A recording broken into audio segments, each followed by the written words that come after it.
The land is so vast that many of its treasures remain hidden and mysterious. But there are clues.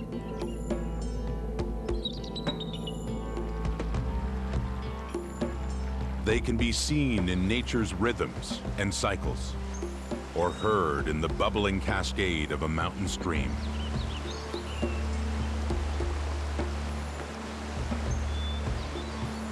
It's a quest that begins on Princess Royal Island, one of Canada's crown jewels, sprinkled along the coast of British Columbia.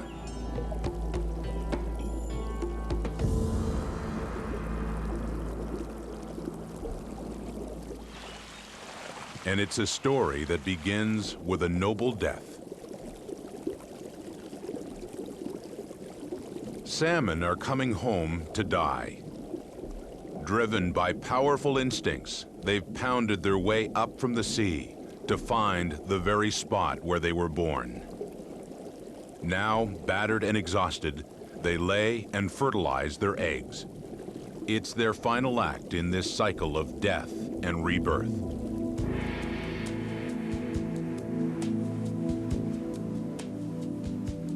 Scientists speculate that the salmon are guided home by a keen sense of smell and the memories it unlocks.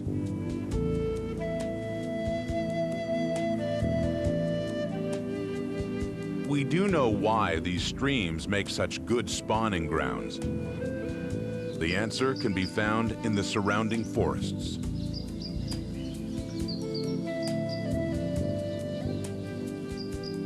The canopy and the thick vegetation on the forest floor moderate and control rain and runoff.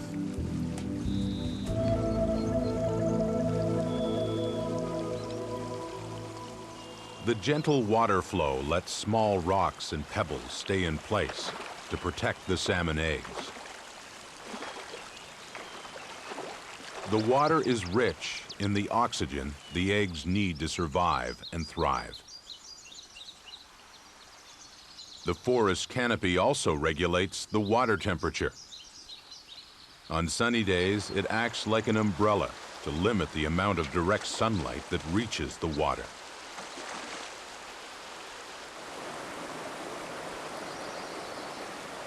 But the forest also shelters an enemy.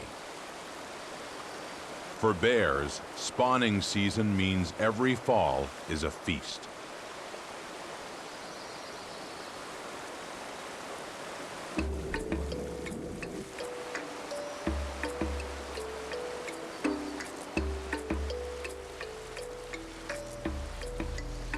The rich, fatty meat will help them get through the long, lean winter ahead.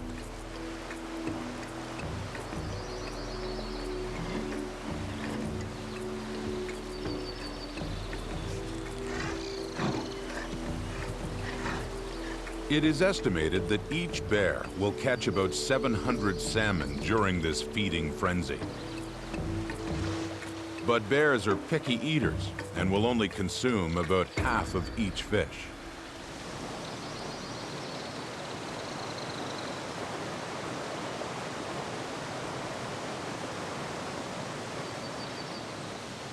The leftovers are gobbled up by birds, small animals, and insects.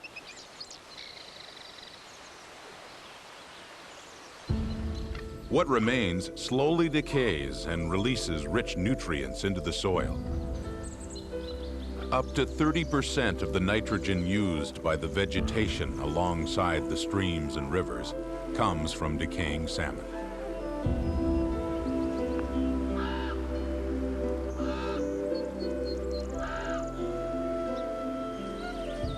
The bears make one last contribution when they head back into the woods. They fertilize the forest. The enriched soil feeds the large trees that protect salmon spawning grounds.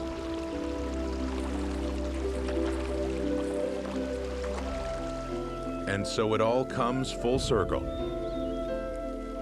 A symphony where each of nature's instruments combines in perfect harmony.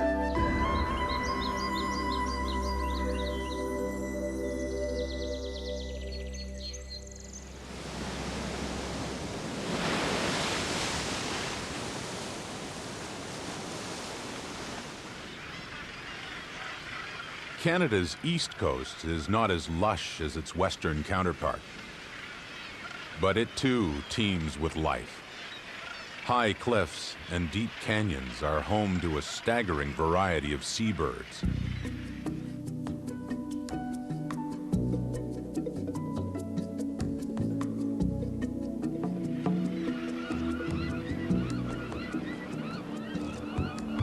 Newfoundland is blessed with one of the greatest concentrations of seabirds in the world.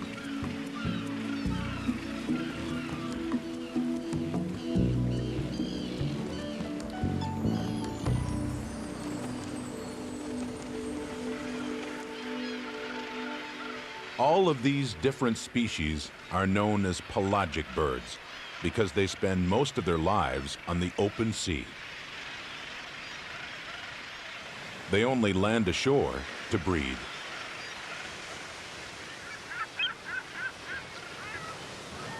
Over 35 million seabirds make the province their home base. The cold water of the Labrador Current rolls down from the Arctic and meets the warm Gulf Stream flowing up from the tropics. The result is a great upwelling of nutrients and a sea teeming with fish. The prize catch is a small silvery fish called a capelin. Capelin is often the first food a young chick will taste. The breeding seasons of both the birds and the capelin are synchronized. The colony on Cape St. Mary's has a population of over 60,000 birds with a wide range of species.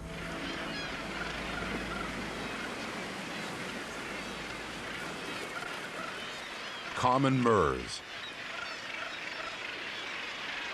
kittiwakes, and northern gannets make the Cape their summer home. The gannet, with its head of faded gold, is the most prominent member of the colony. Over 5,000 pairs of these elegant birds nest at the top of a spectacular column known as Bird Rock.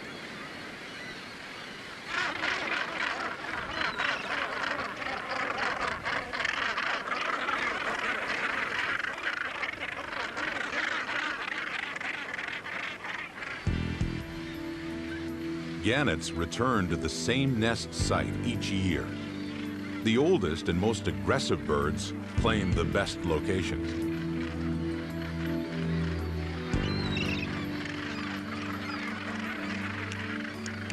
This tapping of the bills is called fencing. It serves as greeting and a prelude to mating. Unlike other seabirds, the gannet has both eyes at the front of its head, which gives it binocular vision. That's a distinct advantage when it's on the hunt. When it sees a fish in the water below, the gannet tucks in its wings and hits the water like a torpedo.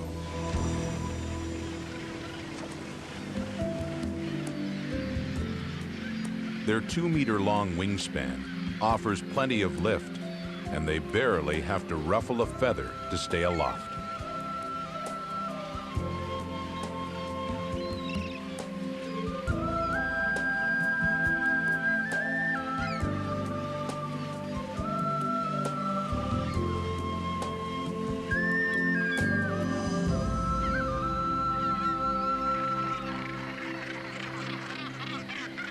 The colony is an organized hierarchy. It's based on the nesting requirements of each species. Gannets nest at the top of the colony, where they get the extra space they need. The kittiwakes build their nests further down in the nooks and crannies that are too small for other birds.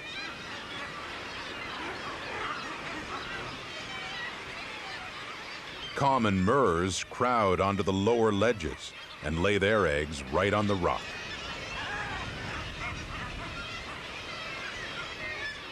They like to be close to the water because in the air they are clumsy. But underwater, they can fly with agility and elan.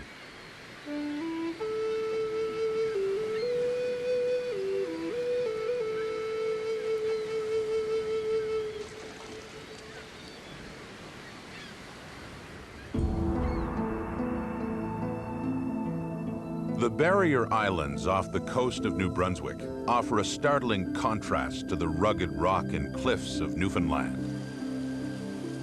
Here, sea mingles with sand, and the steady winds constantly shape and reshape the landscape.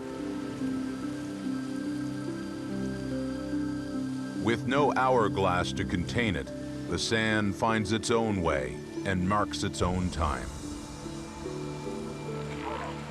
For the herds of harbor and gray seals, there's no hurry. No predators threaten. There's nothing to fear except perhaps the occasional intruder.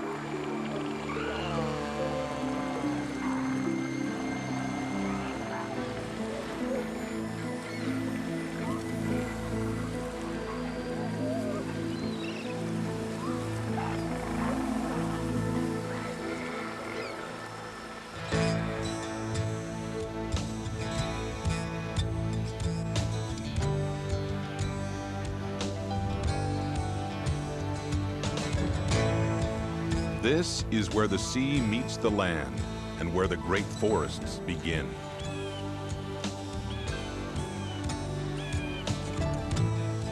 For the native peoples, the forests of Canada were the givers and sustainers of life.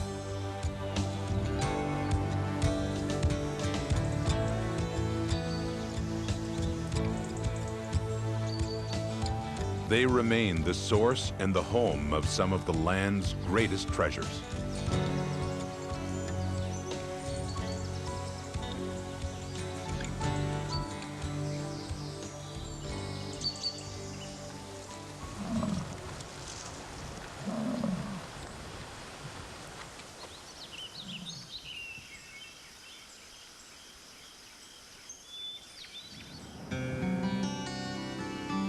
The vast boreal forest stretches in a huge arc from Newfoundland to northern Alberta. Comprised of 80% of the country's wooded land, it is the largest single ecosystem in the world. Boreal trees are mostly conifers, such as spruce, pine, and balsam, with a sprinkling of hardwood species.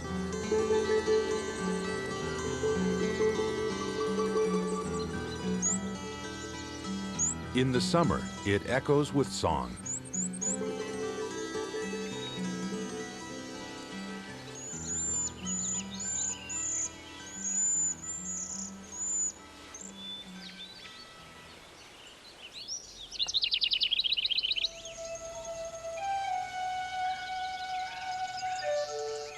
The coast forest region of British Columbia is lusher and fuller thanks to the temperate climate. The trees grow faster here, and First Nations people learned how to take the bark and even planks from the great cedars without killing the tree. Today, these are known as culturally modified trees. They stand as an example of how the hand of man can take from nature without destroying it.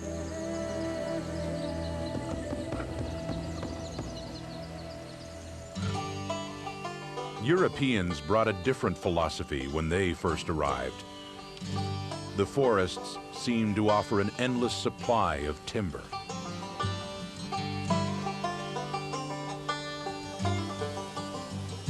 The majestic eastern white pines were cut in a frenzy of industry. After only 70 years, most of them were gone.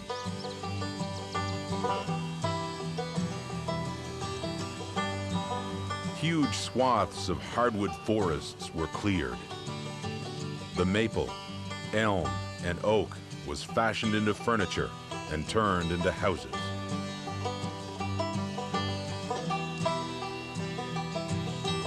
The boreal softwood was harvested for lumber, pulp, and paper.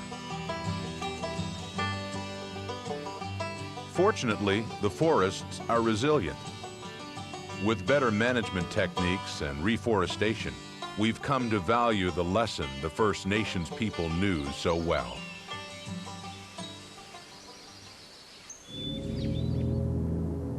The rocky shores of Ontario's Bruce Peninsula are the scene of an amazing feat of survival and endurance. These tiny white cedar trees seem to cling desperately to the cliffs, and yet are so much tougher than they look. They are, in fact, the oldest living trees in North America. Some white cedars are over 1,800 years old. The secret to their longevity is the harsh environment that would, at first, appear to doom them. The lack of soil forces them to grow slowly, stretching out their normal lifespan. And the rocky cliffs have protected them from countless forest fires.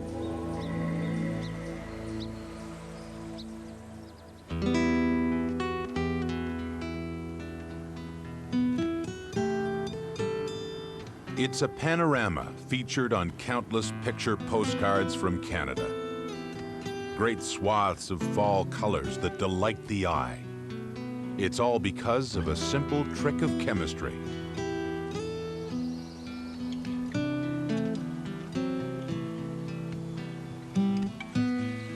In the spring and summer, a chemical called chlorophyll flows through veins of the leaves.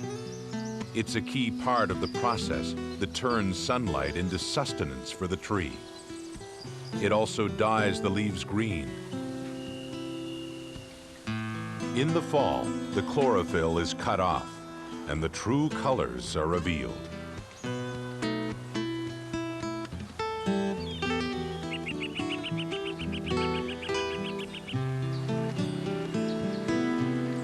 The results can be spectacular.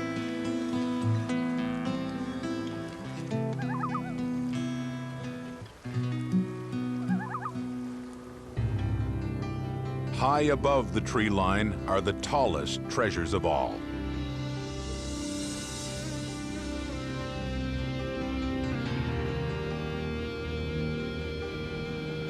In the west, the mountains soar, sharp-edged, young and proud. In the east, they've been blunted by wind and rain, worn down by time, yet they endure.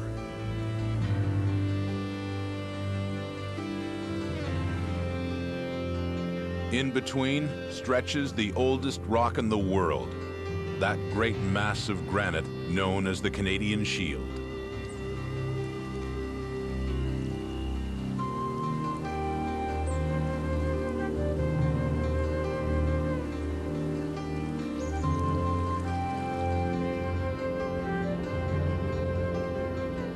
To the north, the landscape takes another sweeping turn towards the top of the world.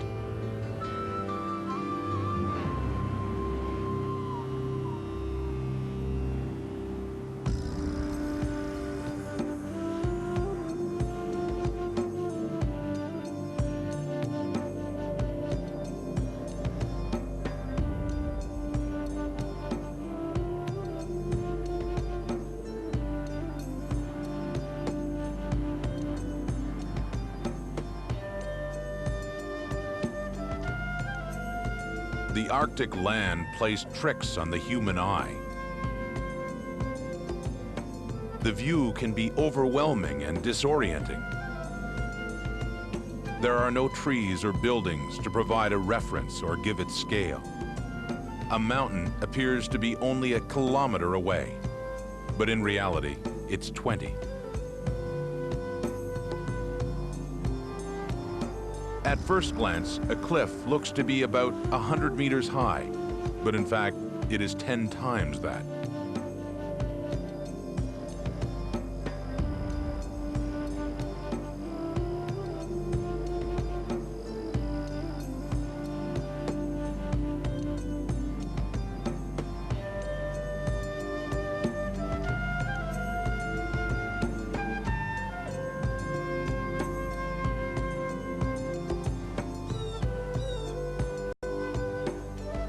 The Rockies may be Canada's youngest mountains, but that is a relative term.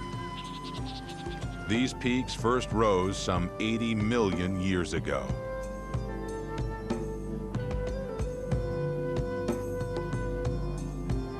The Rockies and the coastal mountains that flank them form barriers that protect some of the most wild and remote regions on the planet.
The mountain valleys offer sanctuary for wolves.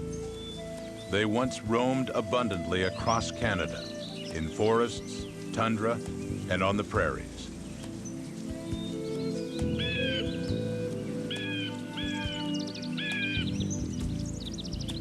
But man has hunted the wolf for sport and to protect domestic livestock. The wolf has been driven from settled areas. Shy, elusive, and often nocturnal, wolves today are found mostly in wild and remote regions of Canada.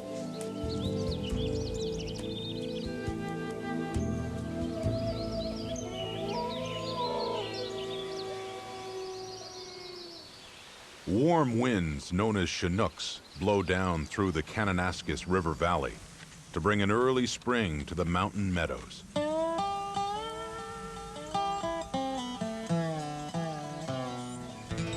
The lush green grasses are prime grazing territory for herds of bighorn sheep.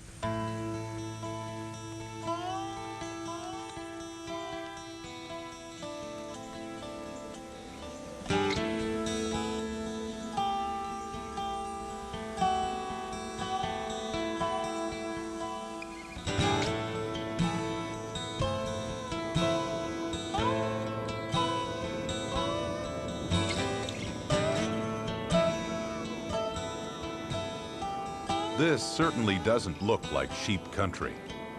But one variety, known as the California Bighorn, prefers these steep, barren slopes along the Fraser Valley.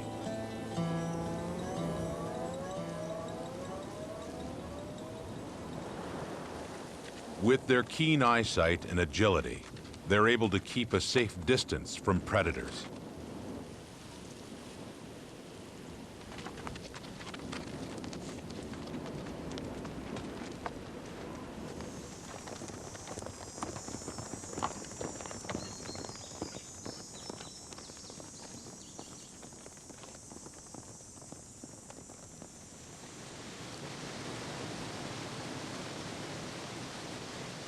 To the north lies the domain of the Dall sheep. This is the only place in Canada where Dall sheep are found.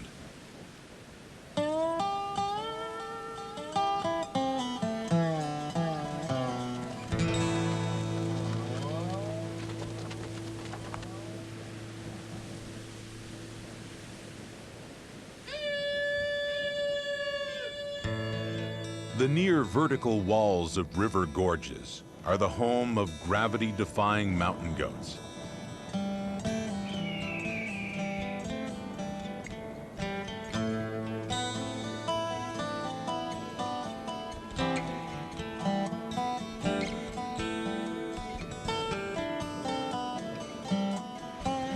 They come down to the river for water and food, but at the first hint of trouble, they retreat.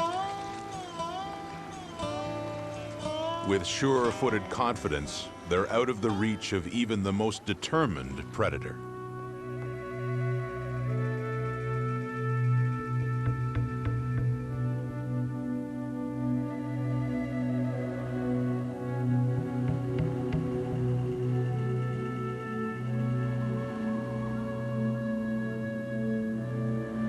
The great glaciers that shape this land like giant bulldozers have almost vanished.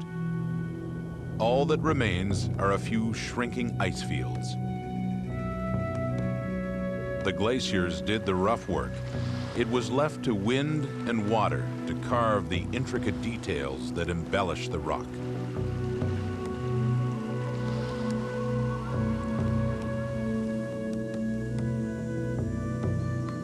Nature is a patient artist, and this is one masterpiece that took eons to create and will always remain a work in progress.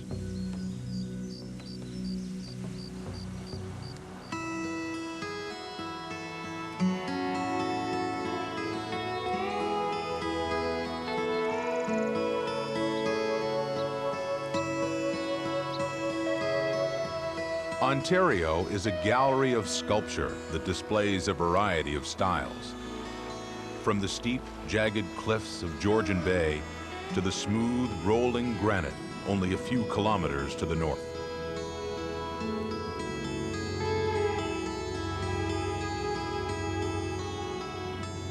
Here, the retreating ice sheets gouged the land like fingers drawn through sand. Wind and rain added the final buff and polish.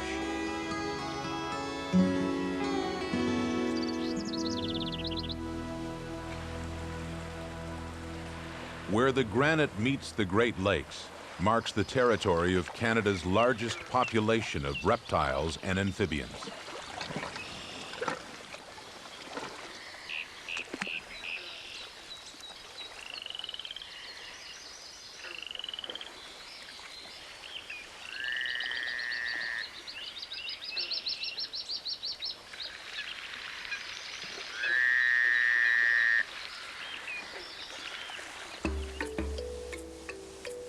The rat snake may have an unappealing name, but it's a harmless tree dweller.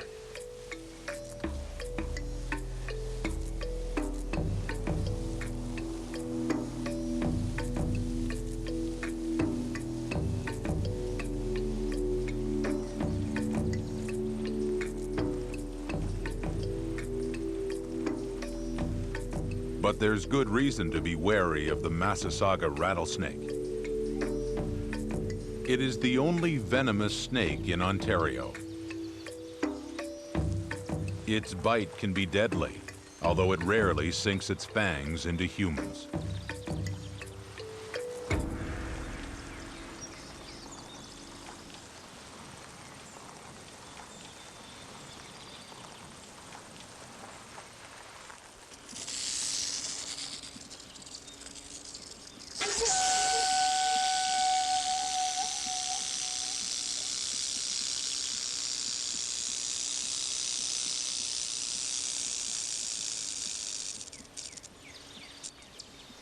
Despite its fearsome defenses, the Massasauga rattler is threatened with extinction.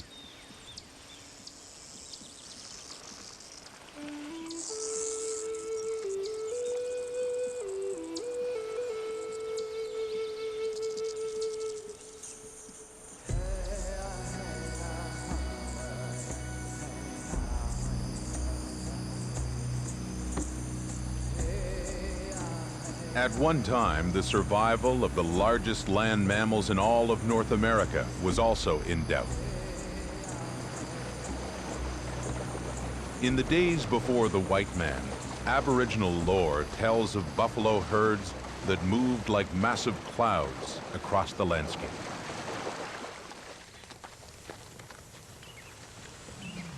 First Nations people depended on the buffalo, but they also respected them. They were hunted for food, clothing, and shelter. Nothing was wasted.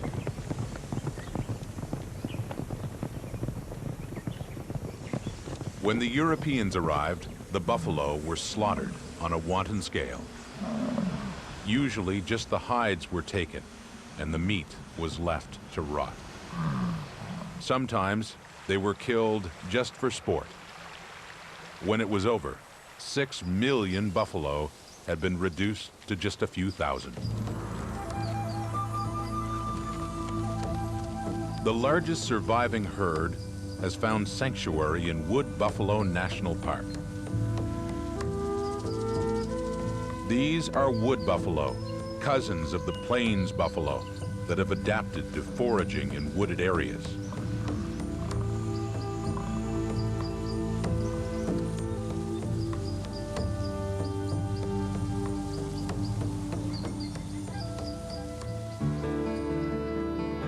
Canada's first wildlife sanctuary was established a century ago in central Alberta.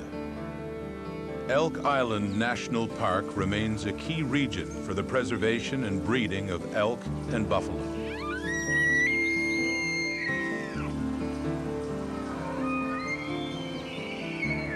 Animals from here are sent to other regions of North America and other parts of the world in order to reintroduce them to the wild.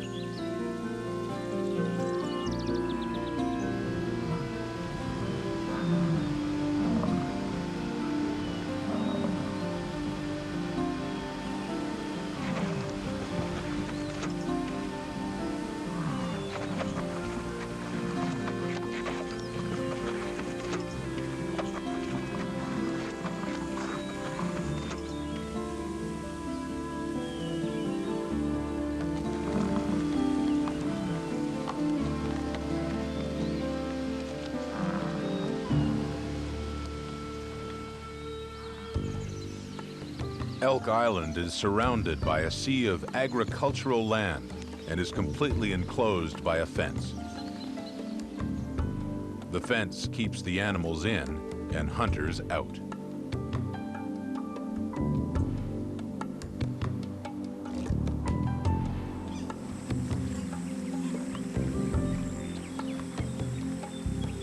Elk Island is also a sanctuary for another famous resident, the trumpeter swan. The trumpeter was also pushed to the brink of extinction, but is now making a comeback. It's easy to understand how it got its name.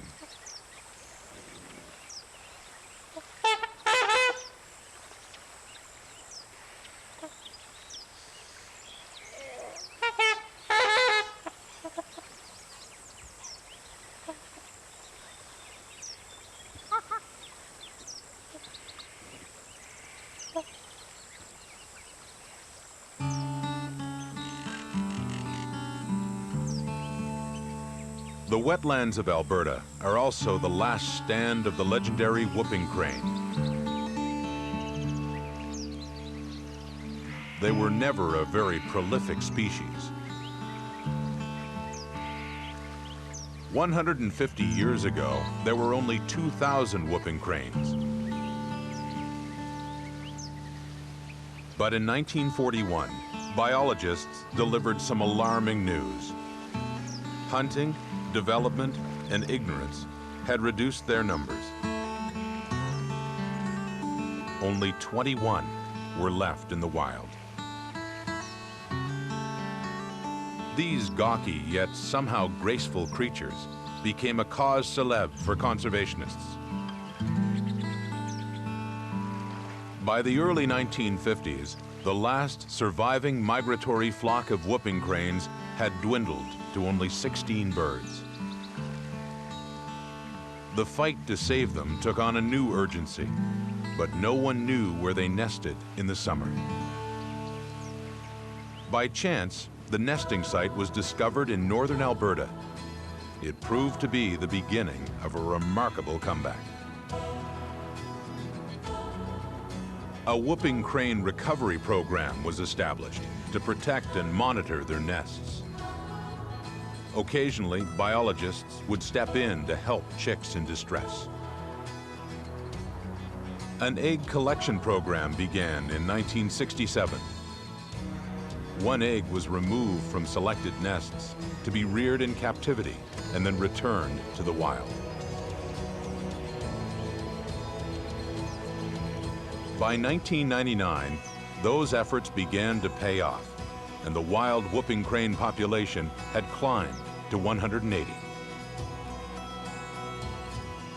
Yet their fate still hangs in the balance, and the precise location of these nesting grounds remains a closely guarded secret.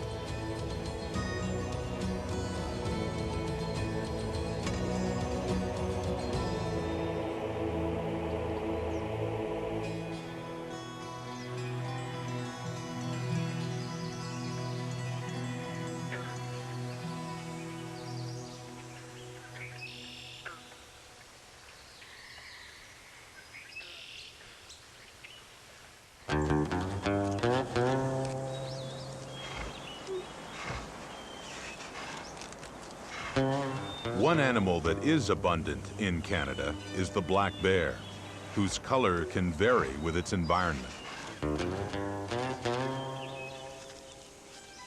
Because they can adapt to a wide variety of habitats, black bears are found all across Canada.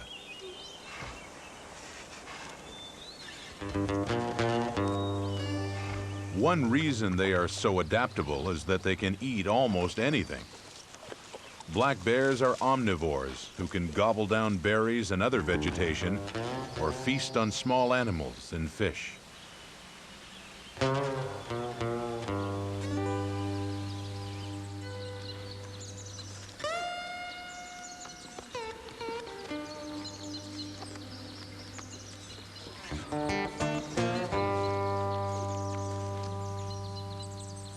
Black bears are a diverse species, and in the forests of Quebec's Gaspé live the smallest members of the family.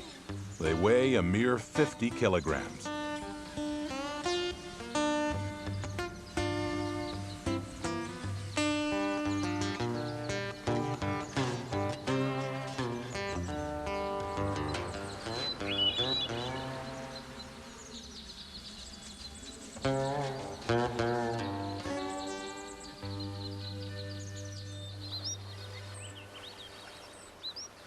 The biggest members of the black bear family live on the other side of the continent.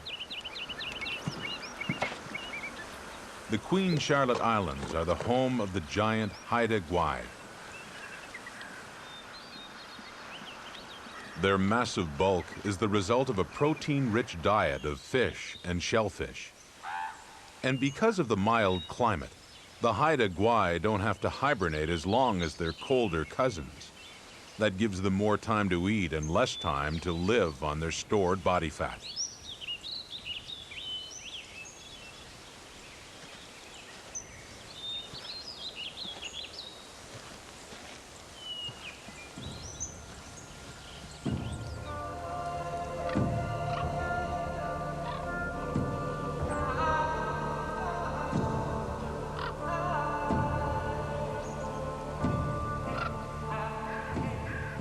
According to Aboriginal legend, the raven was the creator who put the sun and the moon in the sky. One day he decided to remind his children that the land had once been covered by ice and snow.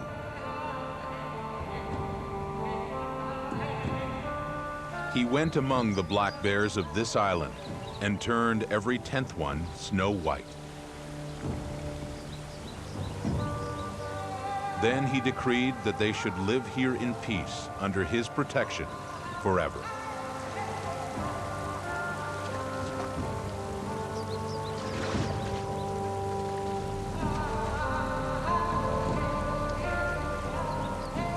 Today, they are known as spirit bears.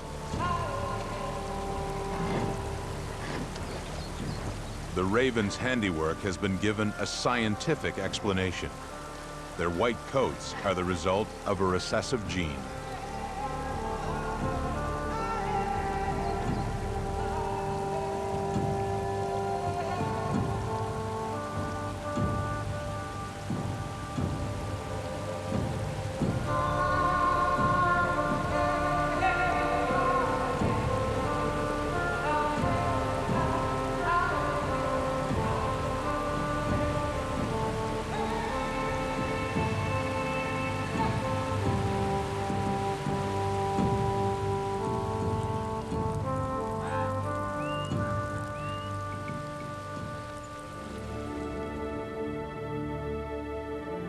The snow still clings to the peaks of British Columbia's mountains.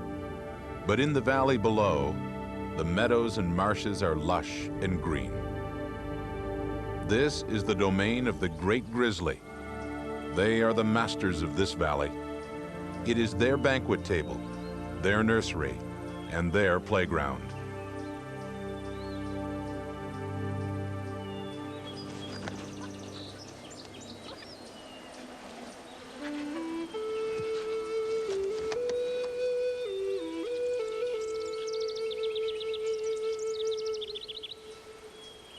There are between 50 and 60 grizzly bears here, the largest concentration of grizzlies in the country.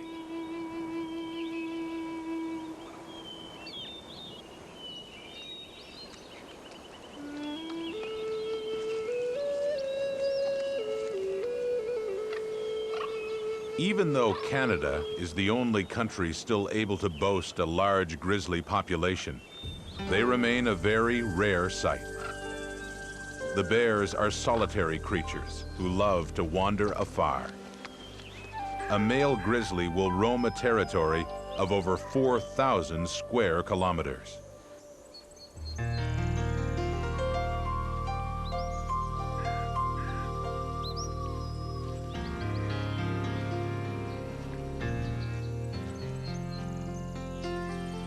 Grizzly bears can be distinguished by their shoulder humps and imposing size. A full-grown male grizzly can weigh as much as 500 kilograms. To maintain their size, they must consume nearly 20,000 calories a day.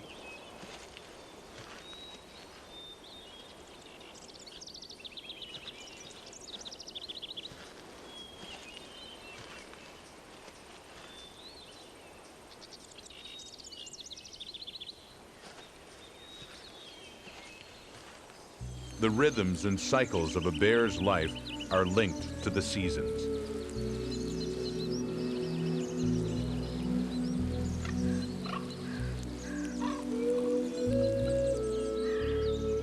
The young are born in the spring.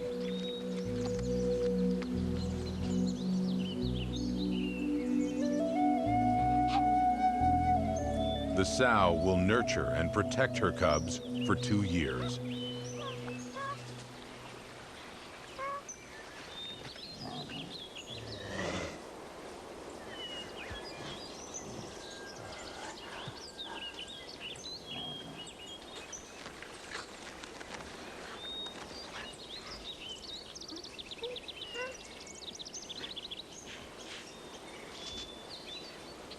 Then the juveniles are cast out to begin their lives of solitude.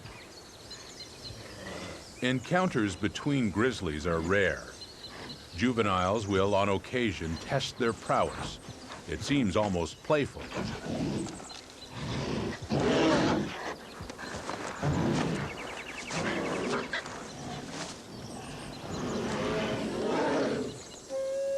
But play quickly turns serious. The two were chased off by a dominant adult male, more than likely to keep the juveniles away from a nearby female.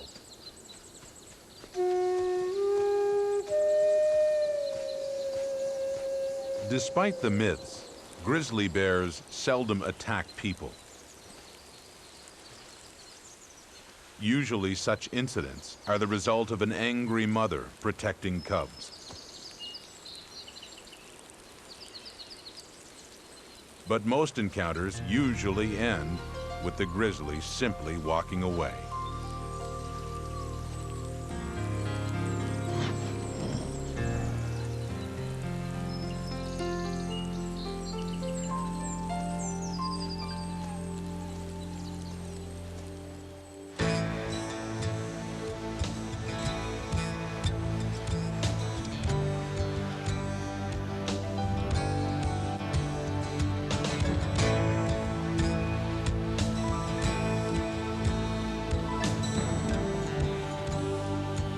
Canada is bound together by ribbons of water. They carve connections across land, shape its forms, and bring it to life.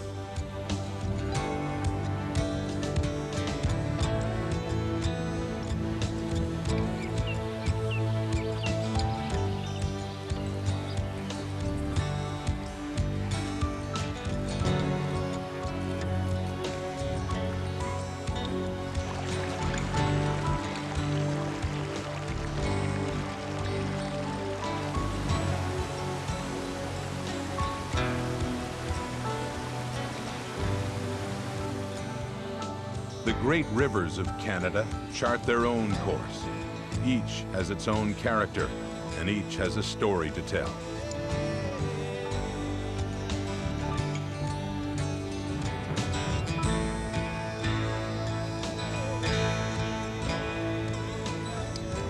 Some are born high in the mountains and emerge from the trickles of a melting glacier.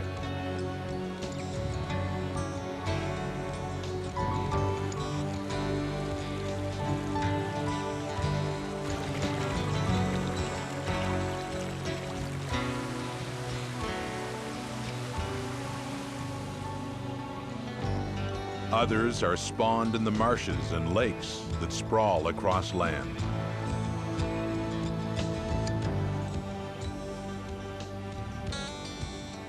The mightiest of them all is the St. Lawrence.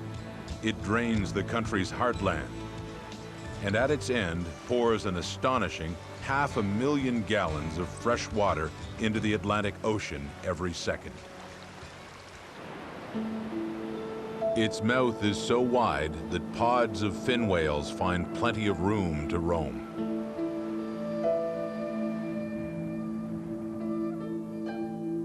The St. Lawrence is joined by the surging Saguenay River.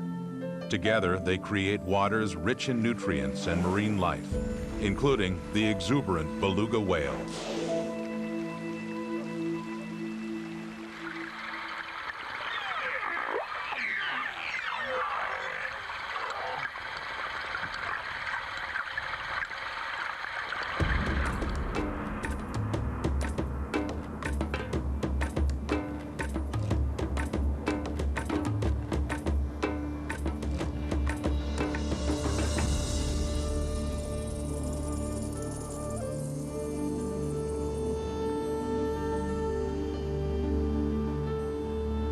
In the far north, the rivers snake across a barren landscape, cutting canyons and jagged cliffs.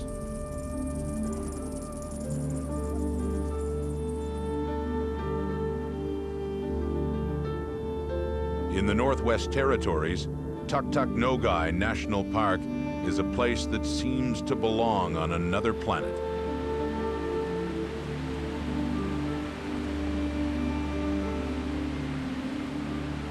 The park's canyons are the handiwork of two rivers, the Brock and the Hornaday. In places, it rivals the spectacle of the Grand Canyon.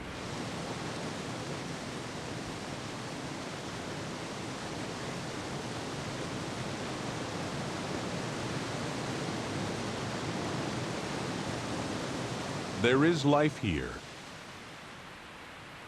From the majestic Gyr falcon to the golden eagle, Tuktuk Nogai has more nesting birds of prey than anywhere else in the world.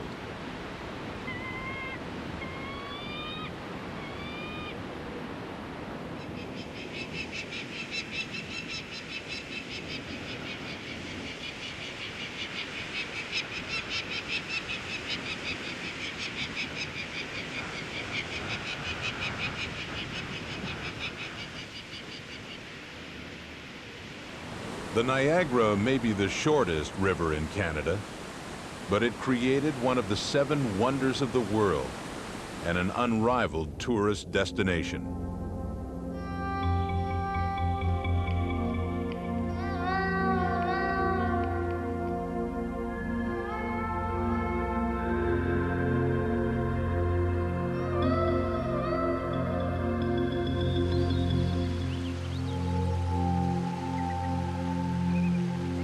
Not many people are able to enjoy the beauty of the Tatshenshini River in northern British Columbia.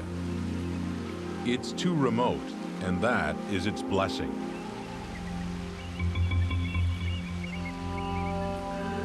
The Tatshenshini is the last great wilderness river in North America.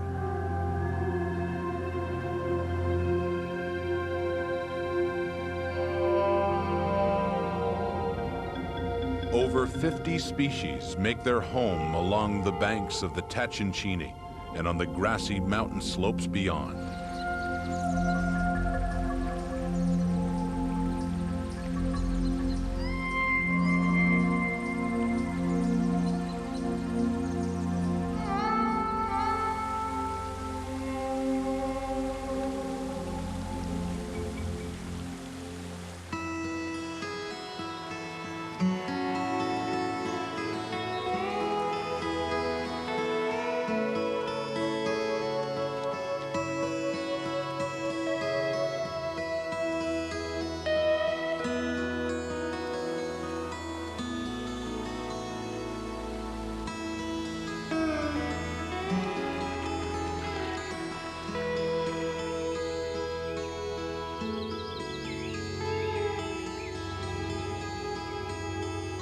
From high above, the Tatshenshini River Valley is revealed as a corridor of green, set against a vast expanse of gray rock and white ice.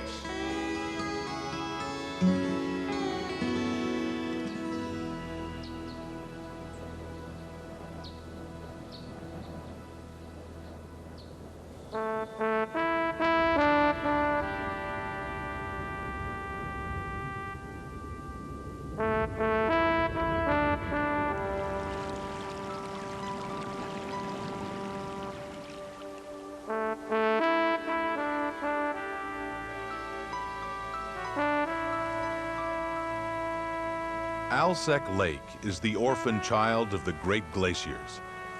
They created it, then left behind a few slabs of ice to sustain it.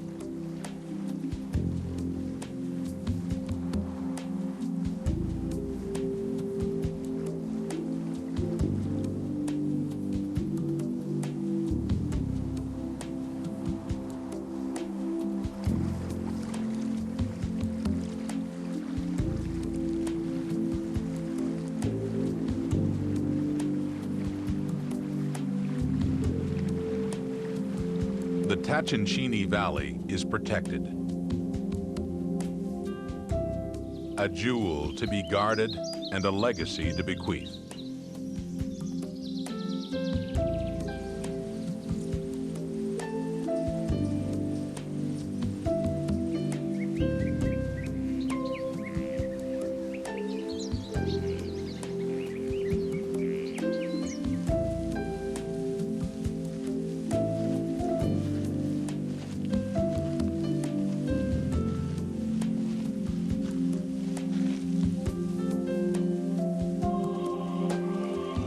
There are so many other shining jewels sprinkled across this land.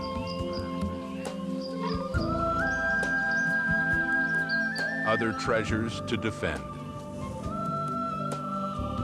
Some big, some small.